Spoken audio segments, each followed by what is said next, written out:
FNCS Divisional Cups are officially here and we get to see who the best trios are when the format actually matters. Can Clicks beat out Peterbot again after calling him a sore loser? Who is Mr. Savage and Mongraal's official trio? And why are all of the pros demanding the baseball bat gets either nerfed or vaulted? There's a lot to talk about. Let's jump into it.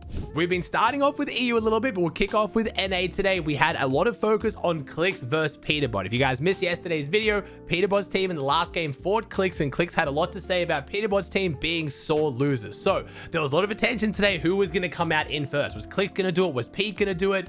Clicks backed up what he had to say. Him, Batman Booger, and Iomzo came in first. Now remember, this is the first day of a 2-day format. It is the top 33 teams from yesterday's games and today's games combined. So Clicks, Batman Booger, and Iomzo are in first right now. Things could change, but they are looking very, very dominant. 460 points. They got a 30-28 elim win.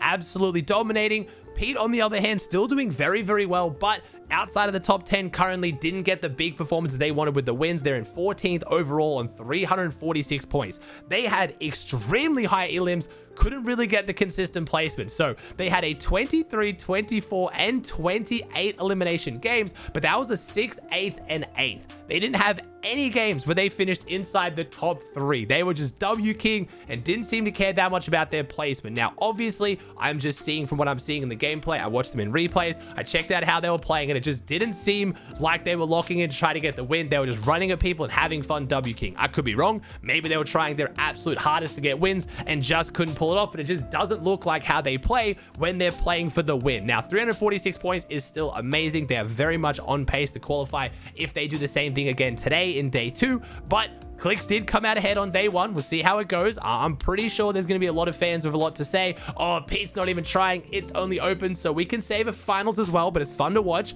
Now, a team that has a lot to prove, especially in opens, because I think it's a team that a lot of people were expecting to do worse in opens but better in finals, is Aegis, Ritual, and Acorn. You know, the double IGL team. They don't have the firepower. They're not going to be good fighters. Well, they proved a lot of people wrong, at least so far. 442 points, playing 10 matches, winning 3 of them, and one of them was a 26 elim win as well as a 20 elim win. So this trio is currently not lacking firepower whatsoever. They are playing extremely well, and they're doing this with Vidil, Cooper, and Sphinx now also dropping at Mars Meadows on NA.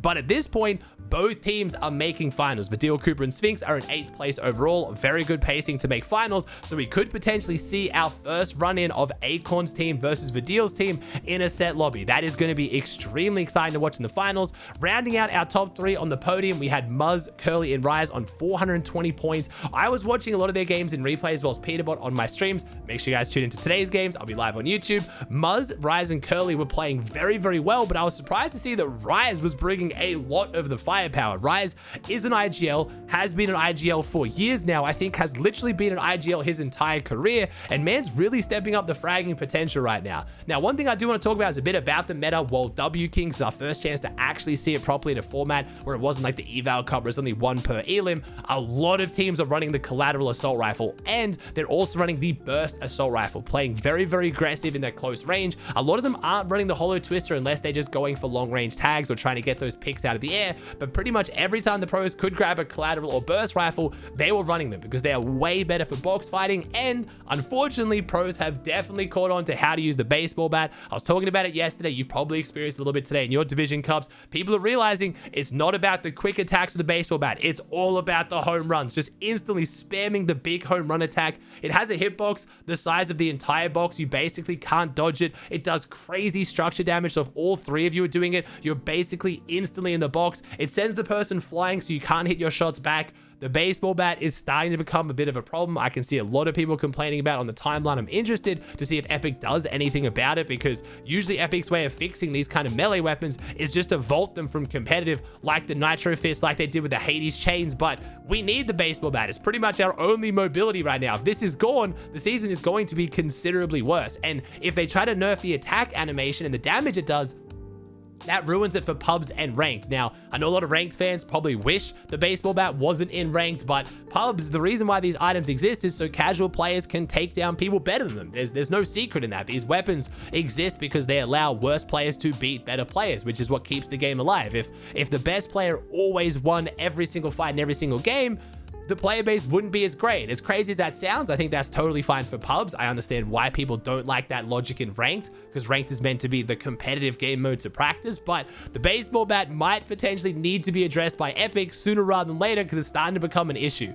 The other thing that's becoming a bit of an issue that some people are complaining about is the heal-off meta. I talked about it in yesterday's video, but I said, hey, look, it's an eval cup. Only the win matters. Of course, people are going to be playing for the win and heal-off, but now in the Divisional Cup, where eliminations very much matter, and we have teams dropping 20 and 30 bombs, almost every game was still going to heal off because these splashes, these chug jugs, and these med grenades are insanely good for playing heal off. You'll get the black market's giving, you know, full stacks of them to all the best teams on the map.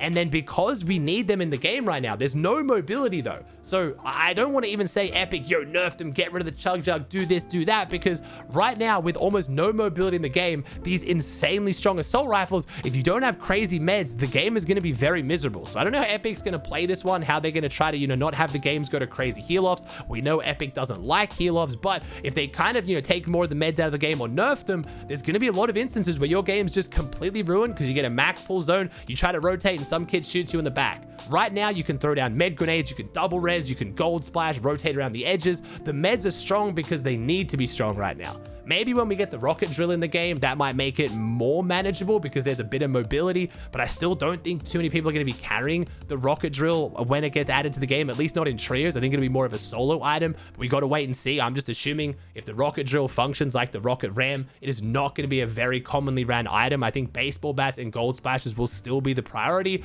Getting 3 rocket drills is probably going to be really hard. Trying to use 3 of them at the same time and get to the same spot without just griefing each other by exploding things is probably going to be difficult. So I think we're pretty much set in with the main meta we have now going forward for the rest of the season as far as I can see. So I don't know if I want Epic to nerf the meds, but I do get why people find heal off a little bit boring.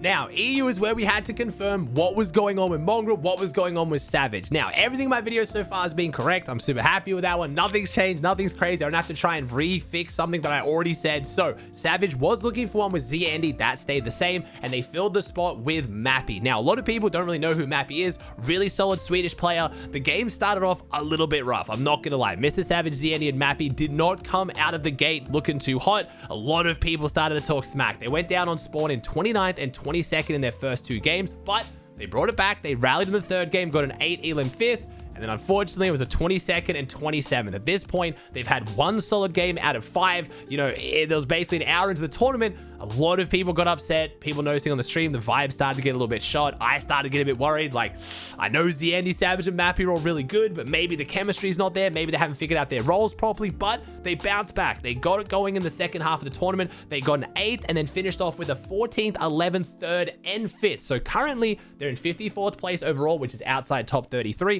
They're going to need a solid day 2 to be able to qualify, but I do want to point out they are still 1 place ahead of our reigning FNCS champions, Vico, Veno, and Flixie on 243. Now, again, I'm not trying to say this means Savage's team is better than Veno's. I'm just saying sometimes you got to take it easy. It's opens. It's a new meta. They're a new team. Lots of things can happen. Even our FNCS champions are struggling right now. Now, they're kind of having a similar story to Peterbot, not having quite as much success, but a very similar story of W King like crazy, getting insane elims, but not having the placement to back it up. They got a 24 elim 13th, for example. Their only game inside the top 10 out of all 10 games was 1. They got 1 3rd place. Outside of that, they didn't get inside the top 10 a single time. So they're just dropping full elims, don't care about placement. I think on day 2, we're going to see this playstyle shift a little bit because there's no way Vico, Veno, Flixie are going to let themselves miss finals in week 1. That would just be absurd. It's possible at this point. I'm starting to get a little bit nervous for them, but if any team can bounce back, get some crazy placements, lock in, stop W King, it's this trio. So before everyone jumps all over Savage, you know, Mappy and Z Andy saying they're terrible, they're awful, there's some big teams struggling. Now, I do think the vibes are a little bit off. I'm going to be honest. I think, you know, we're used to seeing Mr. Savage playing with Mongraal, super happy, laughing, having a great time. So it's always going to look a little bit off by comparison. Mappy and Z Andy, especially Mappy, I don't think has ever really played with big streamers before. Probably starting to feel a little bit of that pressure. Z Andy streams himself, but in Romania normally. So still pulls, you know, thousands of viewers, but probably not the same level as Mr. Savage and having every eye on you. So hopefully day 2 they can bounce back, maybe some help from BloodX, their coach, who can kind of figure out what's going on, and we can have a solid day 2 and see Savage in the finals. hopefully.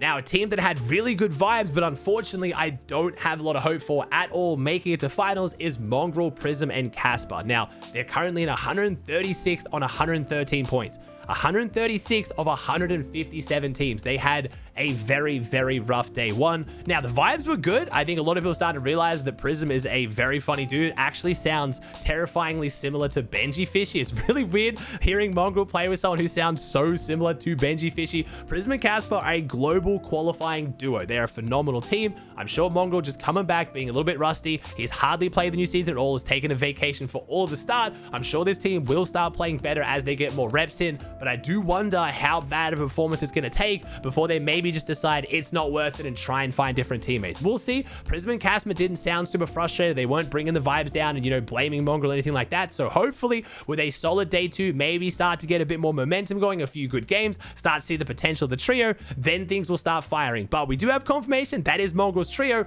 but they didn't come out as hot as what I was hoping.